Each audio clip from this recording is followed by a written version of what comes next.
Assalamualaikum warahmatullahi wabarakatuh. Apa kabar anak-anakku sekalian? Semoga tetap sehat, semoga tetap semangat, semoga selalu dalam lindungan Allah Subhanahu wa taala. Alhamdulillah anak-anakku sekalian, di pagi hari ini kita akan melanjutkan pelajaran kita nak ya, yaitu pada tema ketiga. Subtema pertama ada di halaman 7. Jadi kita akan bahas tentang penemu yang mengubah dunia. Silahkan anandaku mengamati gambar yang ada di dalam video ini. Orang yang sedang belajar di malam hari menggunakan lampu. Lampu merupakan energi cahaya. Jadi lampu anak-anakku sekalian, energi cahaya membantu sekali ini nak ya, lampu. Kalau tidak ada lampu maka akan terjadi yang namanya gelap. Jadi lampu sangat membantu.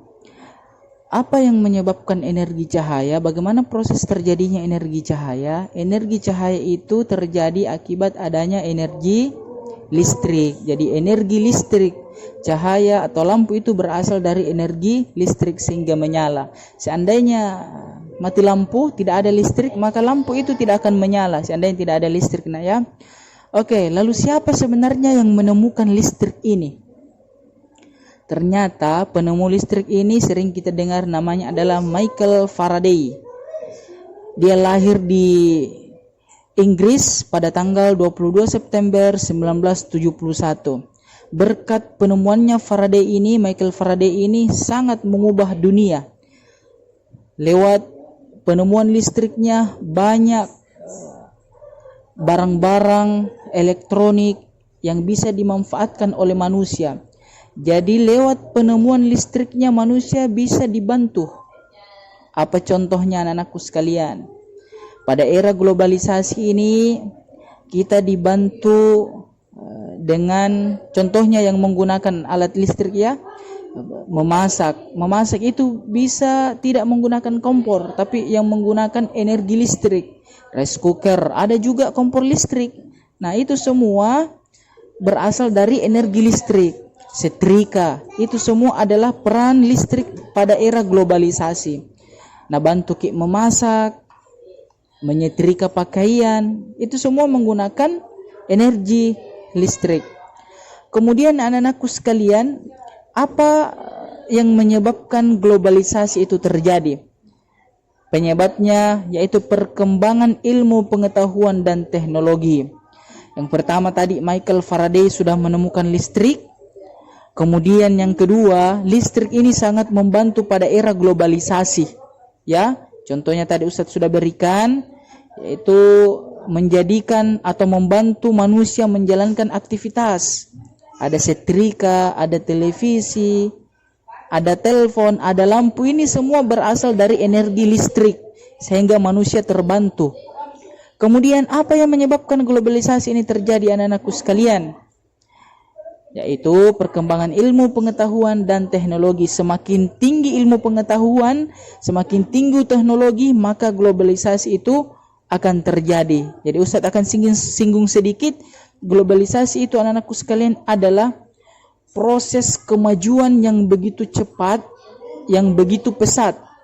Kemajuan dan pertumbuhan yang begitu cepat dan begitu pesat.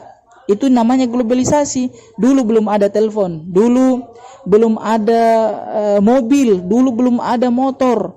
Ya, tapi sekarang karena adanya ilmu pengetahuan yang berkembang, maka teknologi-teknologi yang seperti itu bisa dimanfaatkan, bisa dibuat. Kemudian tadi Ustadz singgung mengenai telepon. Telepon itu siapa yang temukan anak-anakku sekalian? Yang temukan itu ada dua versi. Versi yang pertama mengatakan Alexander Bell pada tahun 1876 di Amerika Serikat.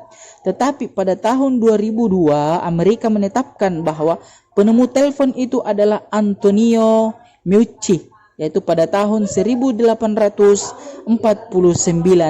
Oke anak-anakku sekalian, ini yang kita bahas di pagi hari ini, yaitu tentang siapa yang menemukan listrik, apa manfaatnya pada era globalisasi ini, pengertian globalisasi dan apa penyebab globalisasi, serta kita juga sudah singgung siapa penemu telepon itu sendiri. Karena telepon ini anak-anakku sekalian sangat membantu aktivitas manusia.